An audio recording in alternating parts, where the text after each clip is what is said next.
The Bobby O Show.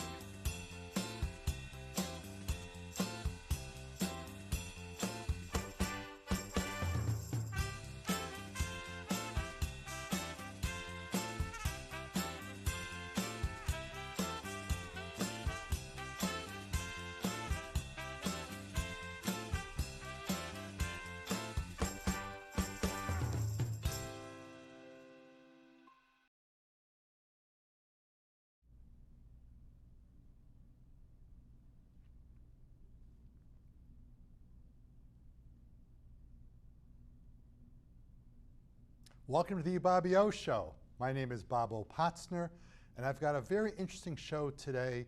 It's a special edition. We're in the studio today, as you can tell. And it's going to be a 1-hour show. I'm an attorney, but the show today is going to be about artificial intelligence.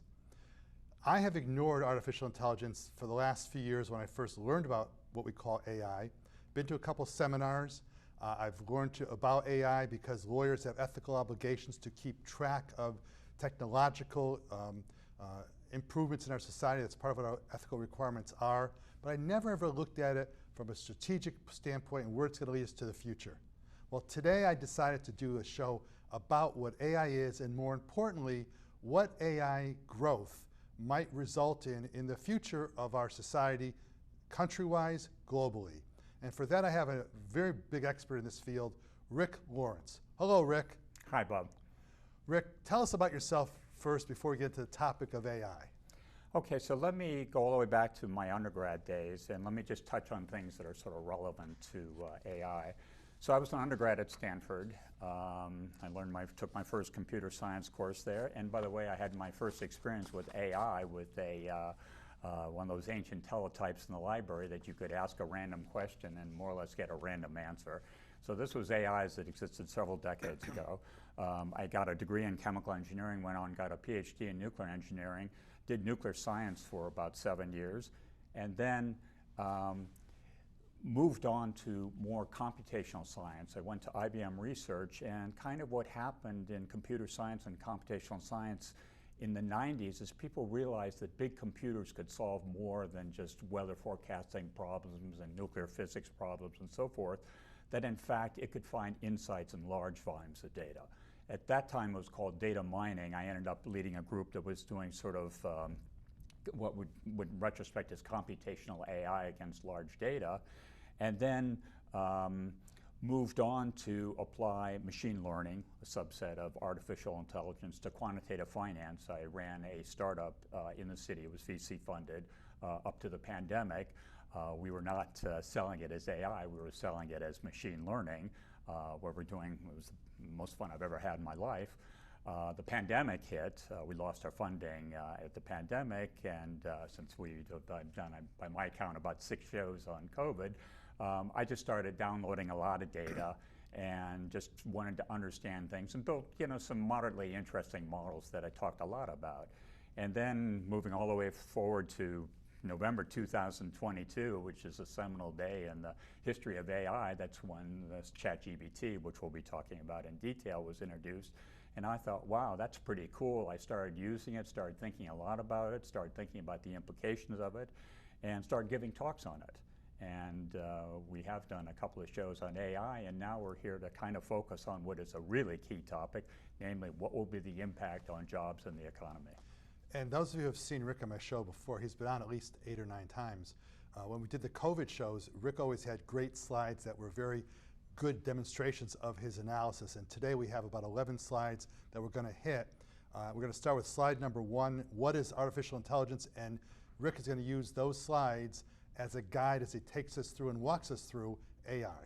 Okay, so there's 3 views here that I want to talk about in order. So what is AI? The simplest definition is AI is the theory and development of computer systems able to perform tasks that normally require human intelligence. Now, under the covers is something called machine learning. That's my background. What are examples of that you know from everyday life? If you use Netflix or Spotify, or for that matter any other streaming service, you get recommendations. Those recommendations are done with very sophisticated machine learning AI models. Historically, AI has become prominent because in 1996 it beat Garry Kasparov, the best player in chess. 2011 it beat the two best players in Jeopardy, and more recently it's beat the best humans in Go. Now this is sort of the view of AI that existed up to November 2022, and as I said, that's when generative artificial intelligence sort of became part of our lexicon. And what is that? It's an AI system that's trained not just to understand content, it's trained to create new content. What is the new content? It's text, it's images, it's audio, it's video, it's computer code. And that's where ChatGPT fits in. So this middle layer is where we are today. How does it create new content? It creates new content by examining all the content that we have in the world. We call it the internet, just like Google accesses it. ChatGPT or another AI system can access it, and it learns through an enormously complex, sophisticated model to basically take a question and, having learned how to transform that question into either a new set of text, or if it's a query about an image, again, using existing content with a very sophisticated model to produce new content. Is that why if I do an email and I'm writing a sentence, the computer has the completion of that sentence? Is that part of it? Exactly. In fact, that's a good example. That is AI level 1. That's the introductory, just completing a sentence. Now just imagine you have the entire internet, and you want to complete that sentence not because it's recognized what words you use, but because it knows the entire content on the internet, and it does that. When I see the extra words put in the sentence, I don't use them just out of being stubborn. But that's okay. Let's go on. And so in fact, we were talking before. Bob is noting yesterday and last week, Meta, Facebook has made that they are going to look at super intelligence. Most people call that artificial general intelligence. So what is that? That's a type of AI that matches or surpasses human cognitive capabilities, not across chess, not across Jeopardy, but across a very wide range of cognitive tasks. Now, two things here. Number one is we're not there yet. And number two is there is a huge debate in the AI community as to when we are going to get to this point. Because at this point, this is where a lot of the scenarios about how can AI get out of control, can it destroy humanity as we know it. I don't stay awake at night thinking about whether or not ChatGPT is going to do that.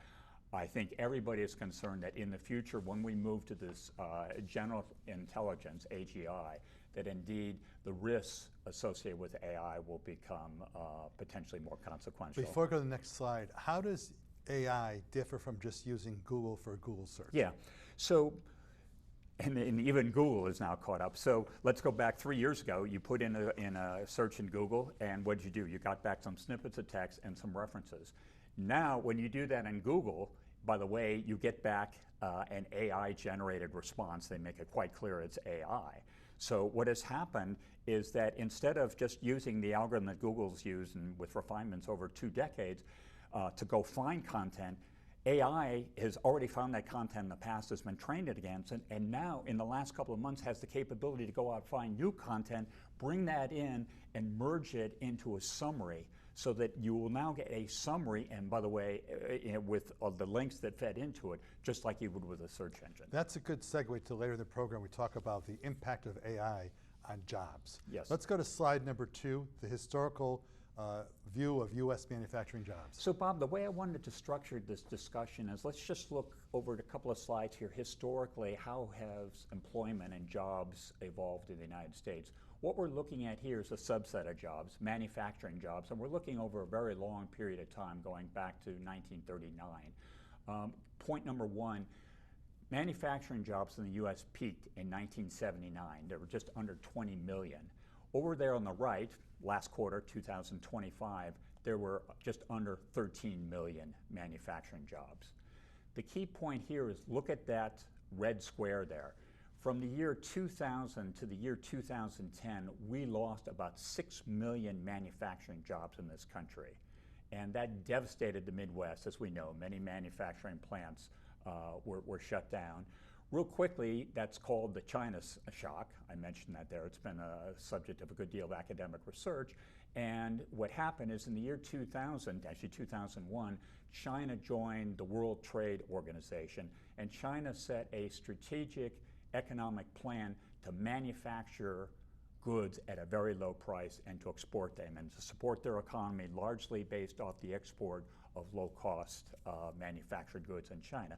And we know what the impact on that, and we discuss that. It's a constant source of discussion now in our national dialogue, but it had a very pronounced effect. Why do I focus on that here?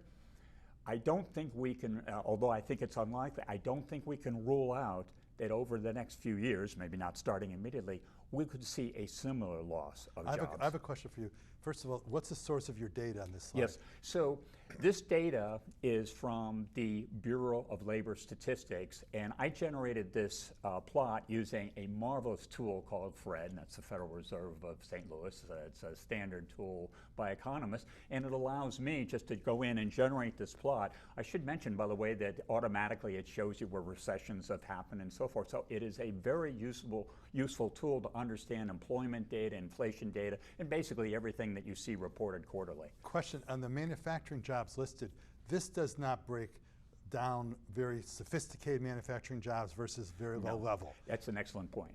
So this includes semiconductor manufacturing, which are very sophisticated process, very different than, I'll say, traditional manufacturing. It's all manufacturing jobs in the U.S. Is there any way of breaking down the numbers between the sophisticated, shall we say, Yes. manufacturing jobs?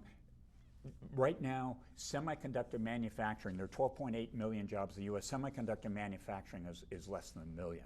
By the way, it should be noted that because of the CHIPS and Science Act, we are now building semiconductor manufacturing plants in Arizona to the tune of $100 million investment that will ramp up the number of employees, as it should, because it's a very strategic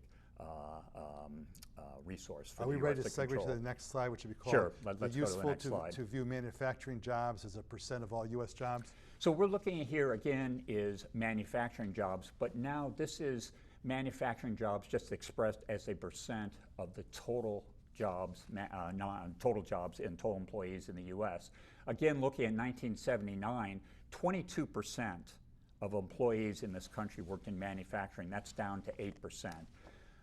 There's been discussion that we want to return manufacturing in this country to what existed in 1979, for example.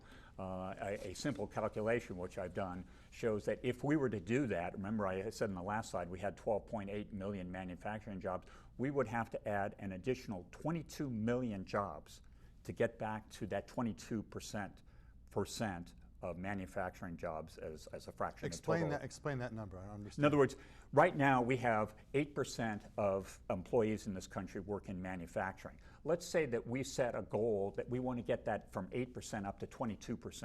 How many actual jobs does that translate to? The answer is we would need to add an additional 22 million jobs on top of the existing 12.8 million jobs to get back to the number that some people in the administration have said that they would like to achieve. It seems to me that the discussion we're having now in our country about getting more, quote, manufacturing jobs, unquote, back into America, a real focal point to me would be the kinds of manufacturing jobs. We don't want, I'm just using a hypothetical, let's say manufacturing of, let's say, cups versus cell phones or something more important. So how do we, as we analyze bringing back manufacturing jobs, how do we get down to the granularity of the kinds of jobs that are most efficient for us to do with high-level educated people? Does that question make sense to you? Yes. I think the simple answer is we need to focus manufacturing on very strategic areas, and you can hardly get more strategic in terms of manufacturing without mentioning semiconductor manufacturing. Over the last 2 days in the discussions with China, semiconductor manufacturing and whether or not we allow NVIDIA, who is the company that makes high-performance AI chips, to export to China. We need to be able to control that because right now those chips are being manufactured dominantly in Taiwan, which is why we're moving that to Arizona. Absolutely. I'm not saying, and I'll suggest later, that I think it's problematic to get back to these kinds of manufacturing jobs. But at the same time, we need to be strategic and we need to support semiconductor manufacturing because that is an important input into our competitiveness for AI. And that's going to get to a later slide we have, which is talking about funding for research. Exactly. Because as you talk about these companies that are going to be in charge of manufacturing those very sophisticated items, the question is, will the technology being developed in the United States, will be coming from third world countries or third countries, other countries, and if we don't have control of the research, we may have a problem getting the kind of manufacturing jobs that we want. Precisely. But we'll get to that. Yeah, so let's go to the next slide. Next slide would be called US Shift. That's slide number 4. So one question asked, since I told you that we lost 6 million jobs during the China shock, well, why did unemployment spike in this country when we lost all those manufacturing jobs? The reason is those manufacturing jobs transitioned to what we call service providing employees and service providing jobs. So what I'm showing here is, again, the fraction of goods producing jobs in manufacturing. I've added construction and mining. Mining's a small part of it. And in blue are what we call service providing employees. And those are jobs that span retail, healthcare, attorneys, professional services, education, finance, even government. So what you can see is, again, this is going all the way back to World War II. Back in World War II, only a little over half of the country were working in service providing jobs. We were doing lots of manufacturing. That number in service providing jobs is 86%. 86% of the jobs in this country are aligned with service producing. So here's the thing, since we're talking about the impact of AI, service providing jobs are more likely to be impacted by AI. It's much more likely that somebody who is creating content, even creative content, will be replaced by AI than somebody who is working on an assembly line. Not that automation hasn't had an impact there, but physical tasks are less likely over the next 10 years to be replaced by AI. So we need to keep that in mind. And just like in the manufacturing question I asked you, the issue of what's a service job. A service job, if you're a chemical engineer, for example, that's a service job, theoretically speaking, versus answering a phone. So the question is, again, maintaining our edge, and that's where your position in your slide talks about having an edge in growth and development of the higher level service jobs. Is that exactly. And here's the other thing. When we lost manufacturing jobs, good producing jobs, the reason unemployment in this country didn't skyrocket is because we transitioned them to the other rail. So we have the rail of producing goods, the rail, if you like, of producing services or providing services. Those people, albeit with some additional training and some additional time, were able over time to transition. If we start losing service jobs, we're not going to send them back to manufacturing. What is the third rail, so to speak, in this discussion, in the context in which I just expressed it? Where do we take these people who are going to lose jobs in services? And I think the answer is we are going to have to make them, train them to continue to do that kind of service-related job, but to do it in a way that's optimized with AI, because I still believe for the near-term future, optimal services will be provided by some combination of expert humans and AI. And it can be done. I'm going to give you an example that may not be totally accurate or totally appropriate. I grew up in Shelton, Connecticut. In my senior year at Yale, my friends came in one night saying, hey, your town is blowing up. And what happened was the B.F. Goodrich plant, which was in Shelton, was a very big manufacturing community. We also are near Sikorsky across from Stratford. Well, when the B.F. Goodrich plant blew up, that whole area lost lots of jobs. And going fast forward on Bridgeport Avenue, if you know Shelton and all, they have all these now high-rise apartment, not professional, commercial apartments, those kinds of things where there's a lot of, they call it the Cinto buildings. And there's several on Bridgeport Avenue, and that became the fulcrum of what Shelton developed in terms of jobs. Plus now the B.F. Goodrich plant area now is a beautiful area you can watch from Route 8. So my point is that 75 rather, that explosion happened and Shelton has developed. So we can get ahead of the curve if we're smart. If we're smart. And that's why your thing where it said here, service providing jobs are more likely to be impacted by AI, we have to be smart in our research, our development, so that 10 years from now, the numbers you're talking about aren't as scary as they may appear to be. And I would suggest that we need to start all the way down in elementary school education to start preparing that pipeline of students who will become workers, who will have grown up with AI and are comfortable interfacing with it and working with it, and by the way, improving it. I spent 15 years on boards of education, and we're getting down to the topic of, we won't do it for today, but the voucher system and the not funding education. We need a good public education system. I'm going to slide on to you, no pun intended, to slide number 5, which is the economic impact slide. So the headline. We have good segues going on here, I'll tell you. Yeah, very good. You're doing a great job on the slides.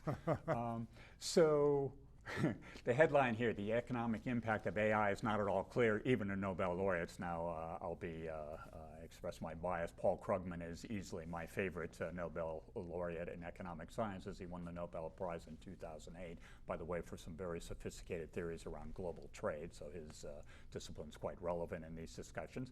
Here's a quote from May 25th, where he wrote a piece on AI, and I've highlighted the key quote there. How big a deal will AI ultimately turn out to be? I have no idea. And after talking to and reading a number of people, I'm pretty sure that nobody else does either.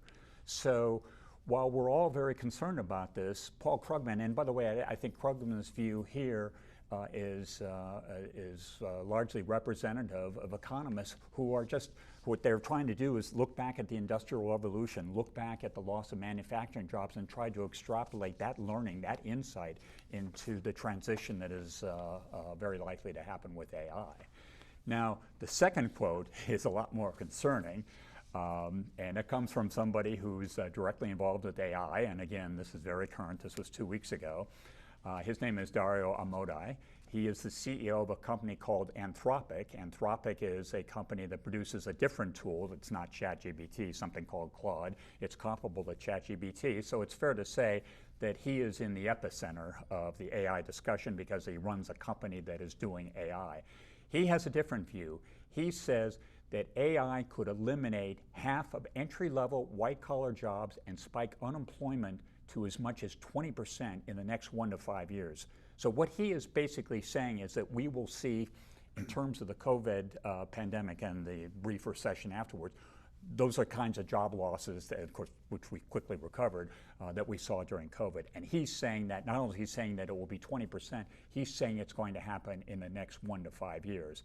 Now, my view is that there's a spectrum between, Paul's point that, well, not sure what's happened because the data is not telling us how, the historical data is not giving us really good guidance, and somebody who's, literally got their pulse on the technology of AI saying, we got to get a handle on this. If this happens in 1 to 5 years, my takeaway thesis here is that if this happens in this country 1 to 5 years, we are nowhere near prepared to deal with this. In fact, I would say even if this were to happen, say he's off by another 5 years, which he easily could be, even in 5 to 10 years, we need to start this pipeline in education and training and so forth to prepare people for that future. Well, we did get to the moon in 1969, and we made a plan under Kennedy, President Kennedy in the 60s, to get to the moon, and if we put our minds to it, if we let our brilliant educators and researchers do the right thing, we can achieve a positive, not a negative. But that's why when I look at your quote that you have from Dario Amodei about the elimination of jobs, I'm thinking, as a Socratic method attorney, what jobs could be created because of AI? In other words, because you have AI, are there going to be lawyers who are experts in AI and the impact of taking an article I write and then being used part of the AI process? Are there jobs that may make the 20% number lower because of new jobs created from AI? It's a critical, it may be a rhetorical question, but that's something I'm asking. I think that's the right question to ask, and I'm not sure that I have a really good answer to it. The simple answer, which is an unsatisfactory answer, is that there will always be a role for humans to make AI better. Now that sounds like sort of a nice, simple answer until you realize, well, what happens when AI, courtesy of this scenario I just discussed or mentioned, gets so good you no longer need the humans, okay? We cannot rule out the possibility that if we lose this 20% jobs, they are not going to, as I made the clear point in when we lost manufacturing jobs, they are not going to transition to services because, as I said, I don't know what that third rail looks like. And I'm not sure, Paul Krugman doesn't know, and by the way, I'm not sure that Dario knows as well. It's funny, as you tell me this, and as I prepare for today's show, I think of a movie called War Games, which is a movie many years ago with Ali Sheehy. I forget who the gentleman was in the movie, but essentially there was a nuclear attack that was going to theoretically happen, and they couldn't control the computers to stop the attack. And so when I hear about computers running everything, it makes me a little nervous. It makes me a little nervous on that. And here's the point that should make you very nervous.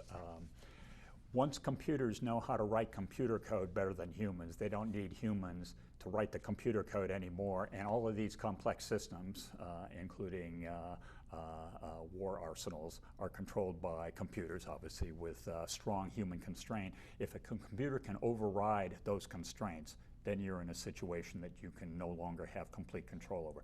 We're not at that point now. Obviously, we have a huge amount of fail-safe to do that. But when we get to the point that the way AI works is the computer basically has an objective function. It could be winning at chess. It could be recommending Netflix movies. It will only optimize that outcome according to that objective. And I always said that, well, we're not going to get in a war with AI because we'll control the objective. If that computer rewrites that objective, which it's capable of doing, then all bets are off, and we've lost control of the, what I'll call in technical term, the objective function, and therefore we've lost control of the outcome of the AI. So let's stay with the next slide, which is slide number 6, critical juncture. So, Bob, you stole my my reference to President Kennedy, which shows. Oh, I'm sorry. Which shows we definitely come from the same generation. But let me, since we've highlighted that, no wonder you were smiling when I said I didn't realize that was in there. So let me walk back. So what I wanted to do now is connect the discussion that I've just had about the transition from manufacturing goods producing to services. So I stand by the statement I've made here. I truly believe this is a critical juncture for the U.S. economy and U.S. jobs because, again, we hear this national discussion that, well, what we need to do in this country is we need to recover lost manufacturing jobs. And over on the left-hand side is some comments, these are my personal comments, on why that's problematic. What I didn't mention in the first couple of slides is that the data that I showed you, I didn't note this, manufacturing jobs typically do not fully recover after a recession. This has happened with every recession in this country, by the way, with the exception of COVID-19, where indeed manufacturing jobs did come back. Part of that, by the way, was due to the so-called Inflation Reduction Act, which created incentives for manufacturing. Construction of new plants requires significant private capital and can take years to complete. So if Nike, for example, is forced to relocate from Vietnam their sneaker production, I mean, that's a policy issue that can be debated. It's quite clear that it would cost them hundreds of millions of jobs to do that, or hundreds of millions of dollars to do that, and it would take a long time to complete. So yes, we can create manufacturing jobs, but it's problematic. By the way, I'm a very big supporter of doing everything we can to maintain existing manufacturing jobs. And by the way, grow manufacturing and strategic. I want to make it quite clear. I fully support manufacturing. There are lots of jobs in this country. They have to persist, and they have to have a level playing field. What I'm questioning here is not the existing manufacturing jobs. It's economic incentives, we'll call them tariffs, that will force large manufacturing back into this country, and that's where I see an issue. Yeah, and that brings me back to economic theory.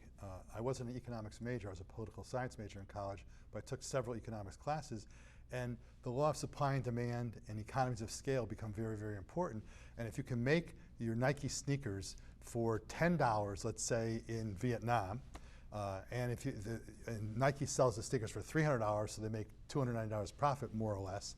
If you move that back to the United States and it costs $110 to make that sneaker, have we advanced our society by moving a less efficient or more efficient process economically, so we can focus on the semiconductor and bigger issues, bigger manufacturing? So is it a smart move to bring back that example of the $10 sneaker that's going to cost $110 to make using made-up numbers? I think you just answered that question, but you also get precisely to point number 4. It will be difficult to wean American consumers off low prices offered by foreign manufacturers. I'm talking about iPhones that are sold in this country for $1,100 because they're manufactured down in India now. It will be real difficult to transition them to a U.S. assembled iPhone, which is estimated to cost $3,500. Your example with Nike sneakers. So what I'm saying here is that I think it's real tough to get the toothpaste back in the tube in this case and get people to go back and say, well, yes, I'm willing to pay. There's elasticity in the system. To go back to economics, there's enough elasticity where I can move this manufacturing back because people will pick up demand and there will be enough demand to justify the higher prices. I don't believe that is going to happen. I'll give you an example. This Brooks Brothers suit that I'm wearing cost X dollars, and it was manufactured probably abroad. I don't know where it was manufactured, probably abroad. If you told me it cost, let's say, $1 for this suit, and there was a sign that says, but the other suit in the corner costs $1.10 because it's made in the United States, I, for one, would pay the extra 10% to have the product. I don't think a lot of us are willing to do that. I agree. By the way, you didn't go to the example where it would cost $10. Will you pay $10? Well, I'm going to probe your elasticity, your price elasticity, and I don't think it's linear. I think at some point it's going to level off and you're going to say, no, I am not going to pay $3,500 for an iPhone that I used to pay $1,100 for. But people who advocate bring that manufacturing back to the United States, there's the second step, which is, but then are you willing to pay the extra money to bring it to the United States? And you won't get the same percent of people saying, well, no, I don't want to pay more money for it. I just want to get the benefit, not the burden. Right. And that's where this frightens me. And remember that this ripples through the whole economy. We roughly call that inflation, okay? So the mere fact that the elasticity exists on your personal example to indeed purchase this thing, if everybody does that, you just drove the price up by 10% in your example there, okay? And here's the other thing, again, getting back to this issue of manufacturing. Right now, as of 2 months ago, there were almost 2.5 here. There were almost 500,000 open manufacturing jobs in the U.S. Now that has dropped a little bit. Say that number again, that's a very important number. 500,000, 500,000. I talk about million because we generally but talk about millions of jobs. 500,000 So there jobs. are 500,000 manufacturing jobs available right now that are unfilled. And again, the question is, are U.S. workers, do they really want to go back to manufacturing? And there's a lot of discussion I left off about the China shock and so forth. Yeah, it was the WTO, but it was also, frankly, union presence in manufacturing in this country, as we know, is diminished over time. Manufacturing jobs in this decade are not the same in terms of pay and respect and the level of work and so forth as they were in 1980s. One reason, and I'm not advocating. How are they different? How are they different? Among other reasons, union support in the 1980s, I don't know the number, was significantly higher than it is now. So union, I think as union involvement in manufacturing has dropped, I think it has impacted the appeal of manufacturing jobs. And the other thing is, remember, in the 1990s, we invented something called the internet. By the way, I should mention that was federally funded. We have the internet courtesy of funding from the US government back in the 80s and 70s even. But the internet became available. That now created a whole new set of jobs that were more attractive than manufacturing jobs, because you could go work at a software company, maybe not writing software, but doing something else. So there was this sea-level effect that was created by the internet that, again, made a new class of jobs more appealing than manufacturing jobs. You know, it's interesting to me, and I'm looking at your chart here, items 1 and 2 in the blue part.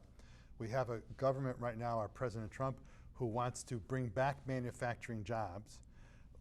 And we're not sure what level the jobs will be, but then he's also cutting back funding, trying to, against Harvard, which is a lot of research and development. And when you see about preparing students and working adults for AI-related jobs, that's counterintuitive. It's because we want more manufacturing jobs here, but we're going to have less money spent on research and development for whatever reasons, because he doesn't like Harvard. And that is, to me, a very critical part of your slides. You want to comment on that, number 1 and 2?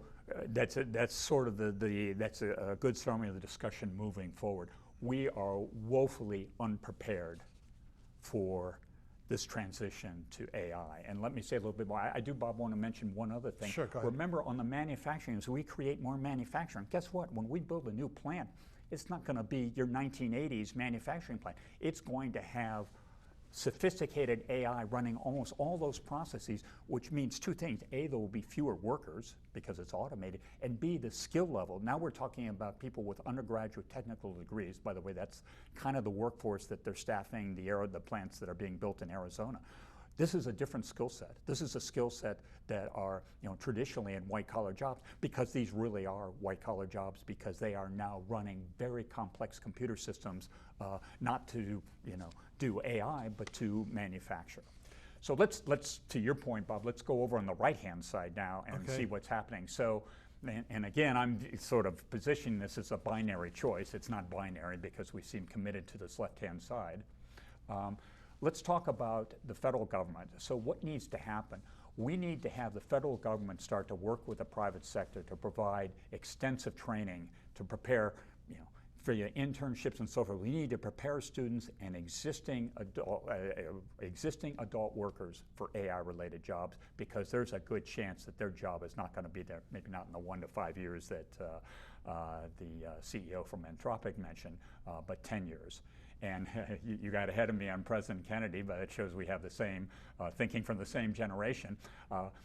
In 1961, I was a kid in Wisconsin on a bus coming back from the Science and Industry Museum in Chicago, and I listened to a transistor radio that, by the way, we had to hold up at the window because reception was bad. And what was I listening to? I was listening to Alan Shepard having become the first U.S. first man in space.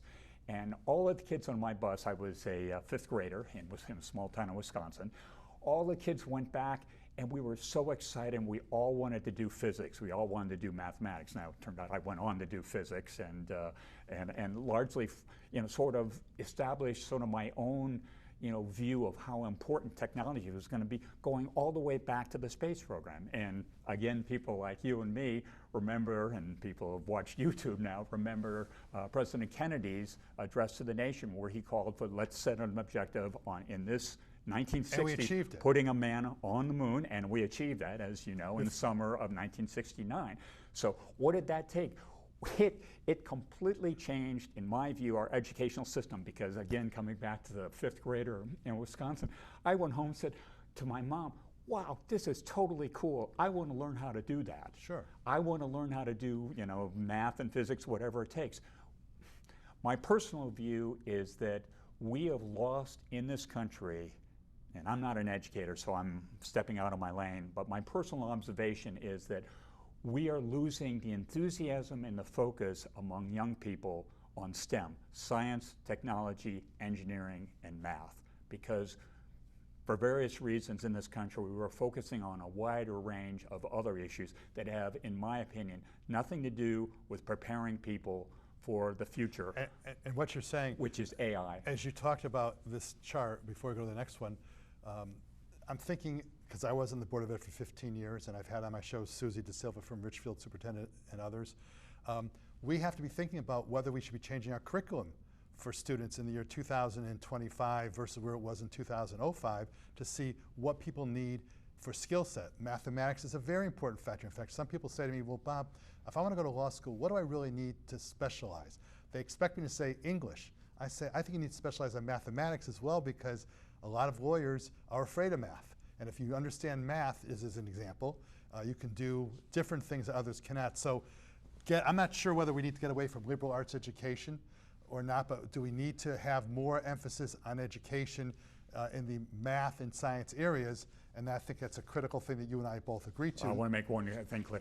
Absolutely, we retain liberal and humanities education. In no way do we sacrifice that. I'm just saying that there's too much other background noise that we need to recenter on a discussion. By the way, in order to coexist with AI, you don't need to know calculus, but you need to have sort of the street skills, if you like, to be able to use these systems, to use them to advance your own learning. In fact, when I often give these kinds of discussions, I show how I do my own learning using ChatGPT, because I run live demos.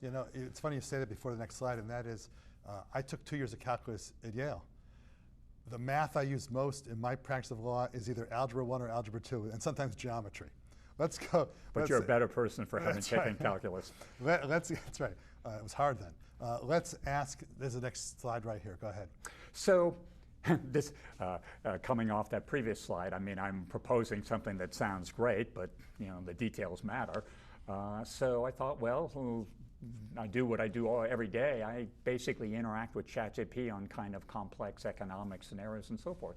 So I asked ChatGPT, this is literally what I asked ChatGPT to answer, how can the US government help people of all ages learn skills necessary to be employable in AI-related jobs? I'm not asking them, how do they do AI, how do they build AI systems? I'm asking, how can they be employed in a economic environment where AI affects everything?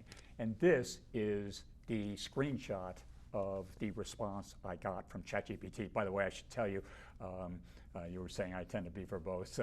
ChatGPT is very verbose, and it gave me, in fact, it at one point asked me, would you like a full policy brief on this?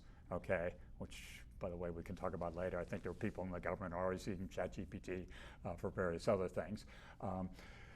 Here's an example of the 6 things that I finally, when I kept telling it, summarize, summarize, summarize. Financial incentive for learners. Offer tuition subsidies, tax credits, stipends to make education more affordable. Workforce development programs. Support. This is from ChatGPT? This is literally, ChatGPT gave me this. Okay, so ChatGPT, I'll use the word thinking, but that's too far forward Artificial here. thinking. But ChatGPT, having analyzed the wave, the vast mass of material available to it, has actually come up with these statements. And personally, I think they are entirely reasonable. And I should mention that when ChatGPT comes back, I've clipped it out here just for presentation, it will actually give me sources to go look. So I can go read more if, for example, I don't think it's done a good job of discussing workforce development programs. It will give me key sources, references to go back and analyze I have a question about this. And by the way, number 3, educational reform and expansion is what we talked about a few moments ago. There are different options for a consumer to use artificial intelligence. How do I select the AI or generative AI that is best for me? Are there different options? Yeah, there are a bunch of different tools. Now, I have since day one used ChatGPT, but I'm the first one to say that there are other tools available as well. I think the most important thing is just pick one of them and just start interacting with it. Start asking it questions that you would discuss, because even being a lawyer, I mean, there's a lot of policy issues and obviously complex legal issues that you talk about on a daily basis. You present them in court, and by no way am I'm not saying ChatGPT can do your job, but ChatGPT can help frame your own thinking. Because there's different the options you have. How do you decide which option of ChatGPT I should use? Just go, the simplest thing is Google ChatGPT login, and about a minute later you will be looking at a window that looks not unlike a Google query, and you can type anything you want in there and you will get a response. And you can actually pay $20 a month. I happen to do it, which gets you more recent models and better response time. But you can start using it and just taking it for a spin around the block. Ask it questions that you know the answer to. Ask it questions that you don't have the faintest idea what the answer is, and just get a sense of how it is that it can help you sort of evolve in your own thinking about a complex topic.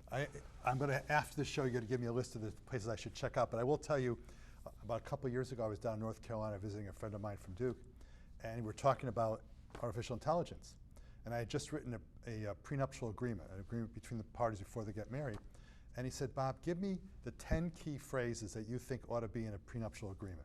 Well, as a lawyer, I gave him 20. No, but I gave him 10 different phrases to look at.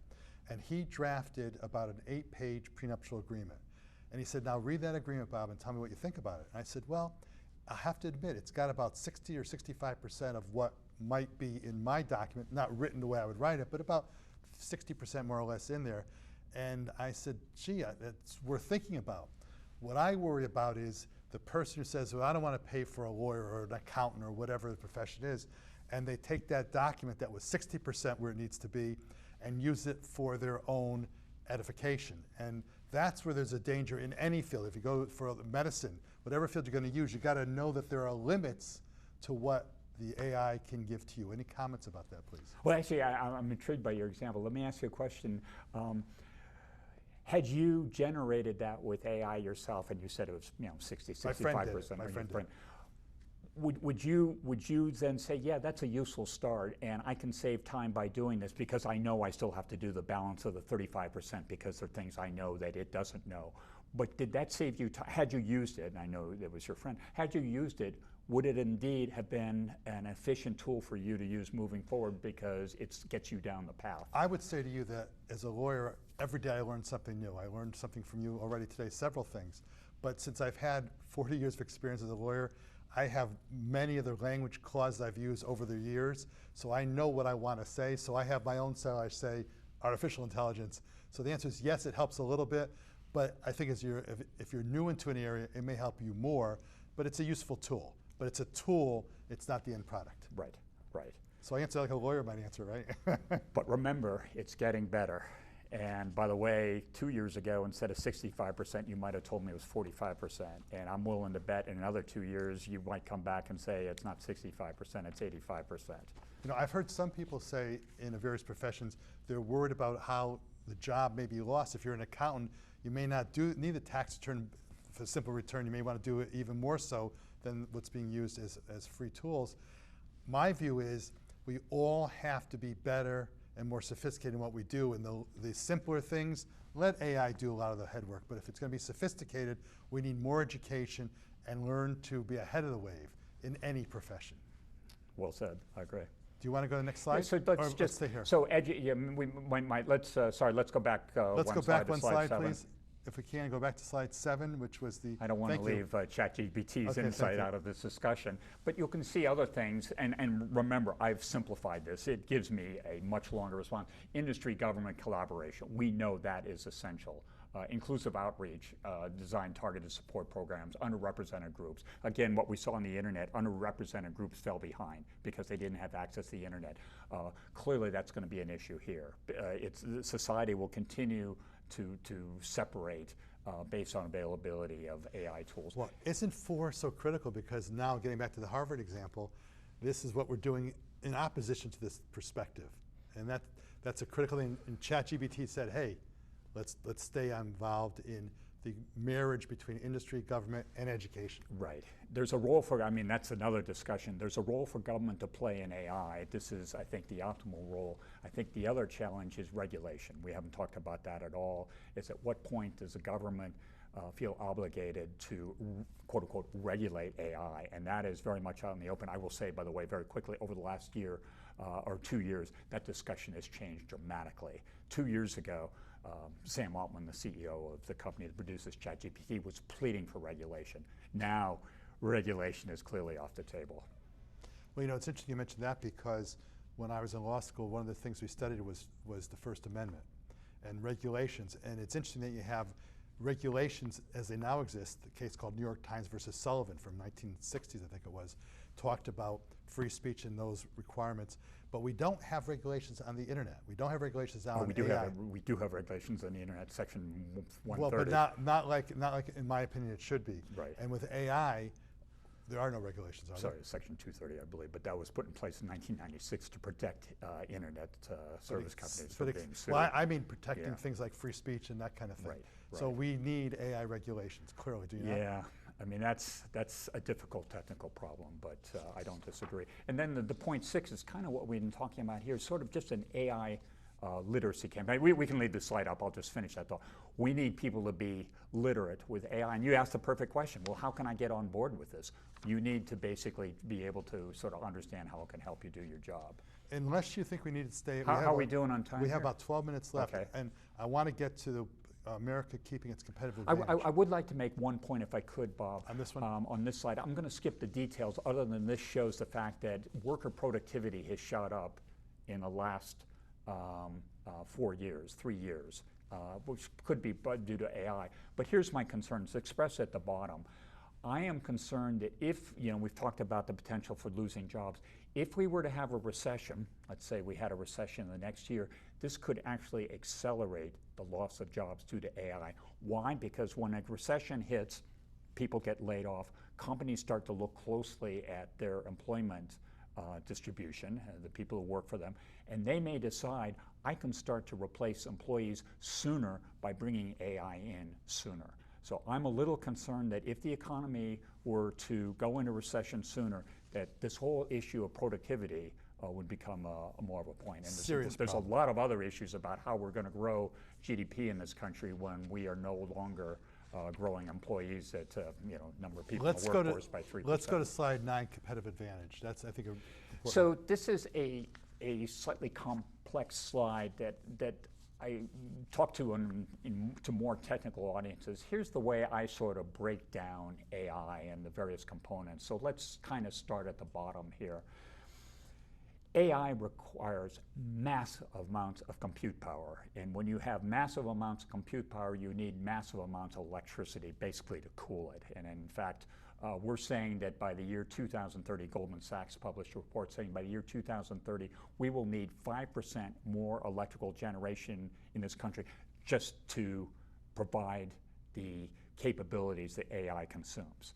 So again, we're talking about sort of relative to China. So on the right-hand side, and there's a couple of numbers there. Net is, I don't see that either China or the US has a significant advantage or disadvantage. I think we both know how to generate power. By the way, one thing it has done is brought back nuclear power. The next step is the chips that run these algorithms. These are, for the most part, produced by a company called NVIDIA. Yeah, they are. Where are they located? They are a U.S. company that has their manufacturing. Their sole primary manufacturer is something called the Taiwan Semiconductor Manufacturing Company, TSMC. Not surprisingly, they're in Taiwan. Not surprisingly, that's a big concern for obvious reasons. And so, big concern because the United States may not be able to get the materials they need. We may not have full control over Correct. Taiwan in another 10 years. Okay, nobody knows, but we absolutely cannot accept that risk. That's a geopolitical risk that is unacceptable if we were to lose that supply. So the politics of Taiwan, China, right, is critical to her, and that's important because everything everything's involved. It's all related. It's all related. And this has not been lost on people in Washington, which is why, as one of my favorite pieces of legislation over the last 5 years is something called the Science and Chips Act. What did that do? That provided several hundred billions of dollars as an incentive for manufacturing, semiconductor manufacturing they talked about earlier, most notably NVIDIA, TSMC, to move their facilities to the U.S. That was part of the Biden administration? That was the Science and Chips Act. Why was that important? Why was that Science and Chips Act? Why was that important? Because it gave the incentives, financial incentives. By the way, that was passed with strong bipartisan support as you know, sure, under Biden. Okay, so we are now building plants in Arizona, which are funded. There at least something on the order of $100 billion came from the Chips and Science Act. And by the way, they're slightly behind schedule, and there's some question of whether or not we have the resources to staff them. I only mention that, long story short, and this has been a discussion this week, is that NVIDIA is prohibited from providing China with its most high-performance chips because they are a very strategic resource. So China now has a company, Huawei, which is becoming a competitor. So by denying China access to NVIDIA's best chips, China's just basically said we're going to build our own because they have the same strategic view that we have, namely they want to own this key technology. So that's happening there. The next level is these large language models. A system called DeepSeek from China caused a lot of alarm in the US a few months ago because they had capabilities that appeared to be ChatGPT. I basically, to net it out, these three blocks at the bottom, I don't see that there's a big differentiator one way or the other right now. My concern is at the top. Policy and workforce necessary to drive positive economic and societal impact of generative AI, because that's how we as a society are going to make AI effective, and it's going to increase our economy. I'll tell you this. To me, the key is your final observation on this slide, cutting university funding. Cutting university funding. I'll say it a third time. Cutting university funding, firing government scientists, and restricting H-IB visas are not useful policies to achieve AI leadership. I want to go in our last 5 minutes now to slide 10 about the executive order. I didn't know about this until I saw your preparation for today. I wasn't aware of this executive order. It is frightening. Tell us about it, please. So, you freaked me out, my friend. This freaked me out because I did not read about this on May 23rd, which is when this was issued. This is an executive order that was signed by the president on May 23rd. It's called Restoring Gold Standard Science. I see the word gold standard. I don't often see it used in context of science, but it's being used here. So what does that mean? If you go through, it's like a lot of executive orders. I read the whole, it's fairly verbose. I read it today. It's very long, Right. but you have And highlighted. you made it to section 7. Section 7, Okay. and section 7 which is I critical. think I want to read, and these bold italics are direct quotes from the executive order. Yes, they were. I checked that. That the political appointees, that would be, for example, the Secretary of Health Human Services. You may Bobby have heard- Kennedy Jr. RFK Jr. I generally try to avoid use names and titles, but yes. Bobby Kennedy Jr. That's the So person. he's an example of a political appointee, as are other cabinet members and so forth. But these political appointees will now have the right to, quote, correct scientific information. And the use of the word correct in the context of a political appointee, which to me means very likely somebody without a scientific or technical background, to be able to go in and correct that information is outright chilling.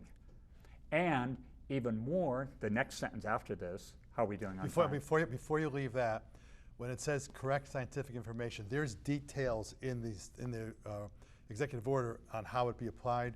But the word correct is interesting because as we talked offline before the show, Bobby Kennedy Jr. just got rid of all 17 members of the independent vaccine study program. And so when they say correct, the question is going to be, is it going to be correct because it's a mathematical error or a scientific error, or is it going to be correct to apply to whichever president is in office? And we mentioned Trump, he's the current president, but in the year 2032, that can be changed, and that is dangerous when you're going to correct scientific information. Talk about that a little bit, please.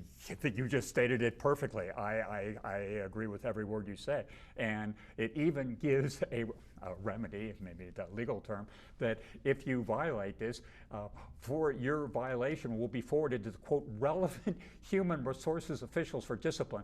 As a PhD level scientist, I have never been told in any environment which I've worked that if my scientific information or my technical information is a question, that I will be reported, as is the case here, to the relevant human resources. So I use the word chilling above. I think this is chilling. I think the ramifications of this are astonishingly, have an astonishing impact on U.S., potential for astonishing impact on U.S. science over the next decade. And the impact on science that we're worried about is not just political issues that we have right now in the United States of America, but rather the impact on what's going to happen in the future as we try to deal with the AI issues that exist.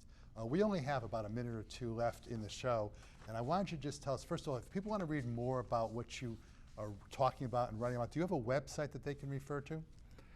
They can look at stuff on my LinkedIn page. I would encourage them, to the point about getting engaged with AI, go to ChatGPT. Don't take my word. Start probing ChatGPT and ask it these simple kinds of questions. I'm a lawyer. Am I going to lose my job due to AI?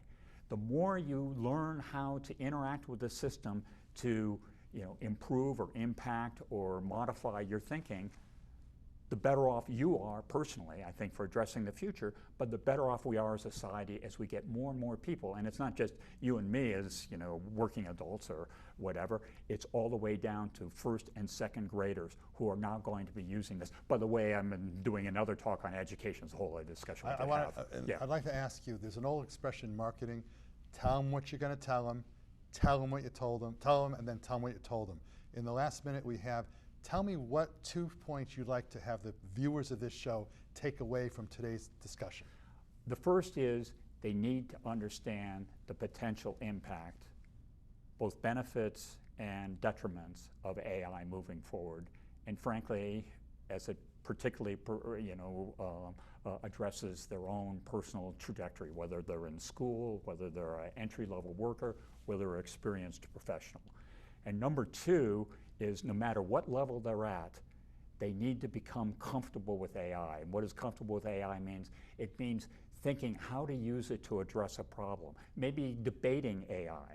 Maybe trying to challenge AI with something that you know to be false or you believe is false. Trying to elicit either insight from AI that you never thought about, or for that matter, incorrect information, so that you can understand that there are certain boundaries that you've talked about in terms of the use of AI. Rick Lawrence, your shows with me have always been very informative, very thought-provoking, and very helpful, because there are things that I learned today, even on the show versus preparing for the show, that I didn't really know. And I think we all, as a society, need to think about some of the political problems we're having in our country now aren't just about the party's affiliation, but rather things that are being done now in our country are counterintuitive to what we need in the future involving AI. Thank you very much, Rick Lawrence, for a great presentation, and I hope the audience has appreciated what we've talked about and where we are. This has been Bob Opatzner on The Bobby O Show. Have a great day.